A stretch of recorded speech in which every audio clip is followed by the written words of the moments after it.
కు ఇబ్బంది ఏమి ఉండదా? ఏమి ఇబ్బంది ఉంటుంది. నేనేమంటున్నా ఇక్కడ ఇది సార్, ఇప్పుడు ఒకటి ఏంటంటే దారి తప్పినటువంటి యొక్క మన ఇంట్లో పిల్లలను సరిదిద్దడానికి మనం తొడపాశం పెడతాం, లేకపోతే గిచ్చుతాం, చెంపదెబ్బ కొడతాం. ఇది అటువంటిది. ఈ ప్రభుత్వం దారి తప్పింది.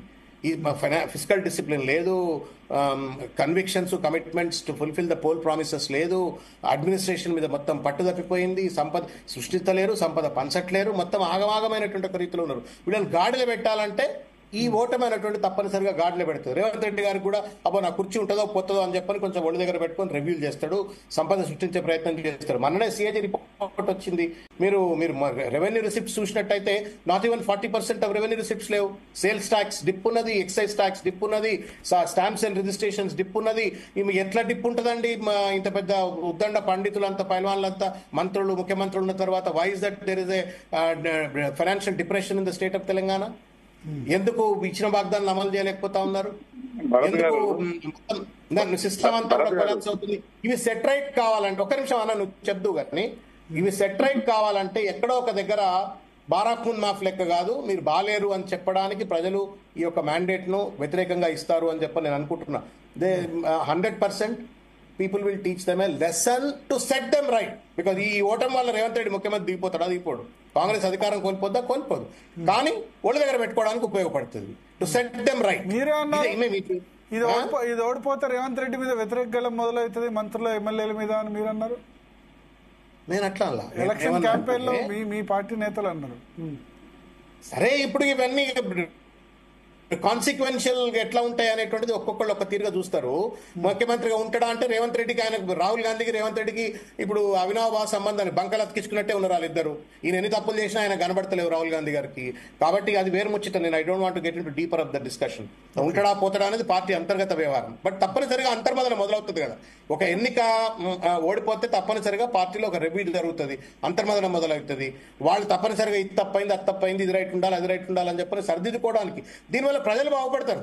హైదరాబాద్ లో ట్రాఫిక్ సమస్య పరిష్కారం అవుతుంది, 4,000 రూపాయల పెన్షన్ వస్తుంది, షాదీ ముబారక్ వస్తుంది, తులం బంగారం వస్తుంది. ఇవన్నీ ఆటోమేటిక్ గా వస్తాయి.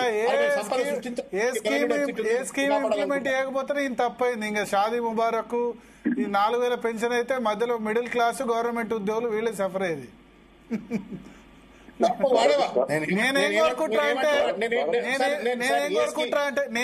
కోరుకుంటా అంటే కాంగ్రెస్ ఏ హామీలు అమలు చేయొద్దని కోరుకుంటారా. అమలు చేస్తే మధ్యలో సఫర్ అయ్యేది. ఉన్న ఫ్రీబీస్కే ఇదైంది. ఇంకా ఫ్రీబీస్ అమలు చేస్తే ఇక కథమే. జీతాలు ఇప్పుడు ఆయనతో 1వ తారీఖు ఇస్తున్నాడు, డిఏలు ఏది ఉండదు ఇక. మళ్ళీ ఇంకా రాష్ట్రం నా ఒపీనియన్, నా పర్సనల్ ఒపీనియన్, కాంగ్రెస్ చేసిన గ్యారంటీలు చాలు, ఇక కొత్తగా గ్యారంటీలు ఏం అమలు చేయొద్దని నేను కోరుకుంటున్నా. భరత్ గారు ఒక్క మాట మీ మాట రేవంత్ రెడ్డి గారు వినగాలగా, ఇని దాన్ని ఏదన్నా ఒంటికెక్కించుకోగల, లేనిపోని ప్రజలను ఇబ్బంది పెట్టకండి. రెండవది ఏంటంటే మీరు పెట్టుబడిదారు మనస్తత్వంతో ఆలోచిస్తున్నారు. ఈ దేశంలో పేదవాళ్లకు ఇచ్చేటువంటి ఒక పథకాల విలువ కంటే బడాబాబులు నాన్ పర్ఫార్మింగ్ ఎసెట్స్ కింద పెద్ద పెద్ద లక్షల కోట్ల రూపాయలు దుబ్బకపోయింది. చిన్న చిన్న అమౌంట్స్ అండి పేదవాళ్ళకి ఇచ్చేది. చిన్న చిన్న అమౌంట్స్ ఎట్లా అవుతాయి? ఎంత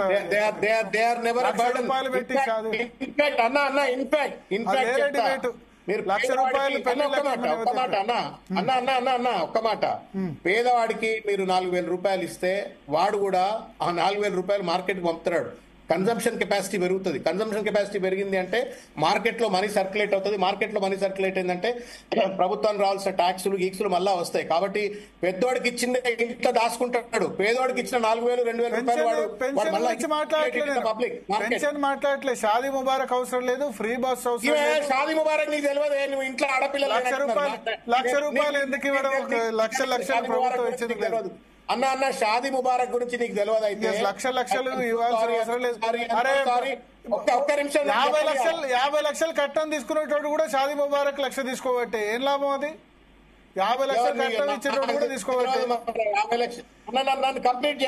వైట్ రేషన్ కార్డు 90% మంది ఉంది రాష్ట్రంలో ప్రజలకి.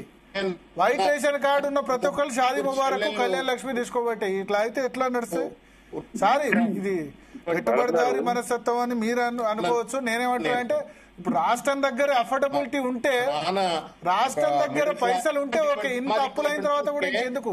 షాదీ ముబారక్ స్కీమ్ యొక్క ఆంతర్యము, దాని యొక్క ఎమోషనల్ ఆస్పెక్ట్ మీరు అర్థం చేసుకోలేదు. వేరే డిబేట్ శ్రవణ్ గారు మళ్ళీ చర్చిద్దాం. ఫ్రీ బేస్ గురించి మళ్ళీ వేరే చర్చిద్దాం. నేను మీ గురించి నా ఒపీనియన్ చేంజ్ చేసుకోను, బట్ నేనైతే చెప్తాను, రాష్ట్రం ఈ పరిస్థితులు అప్పుల కుప్ప అయిన తర్వాత కూడా ఇంకా ఈ వెల్ఫేర్ స్కీమ్స్ ఇంప్లిమెంట్ చేస్తామని మీరు వాళ్ళు పోటీ పడితే థర్డ్ ఆల్టర్నేటివ్ రావాలని నేను కోరుకుంటా. రామచంద్ర నాయక్ గారు భరత్ గారు ఒకటి మనుషులు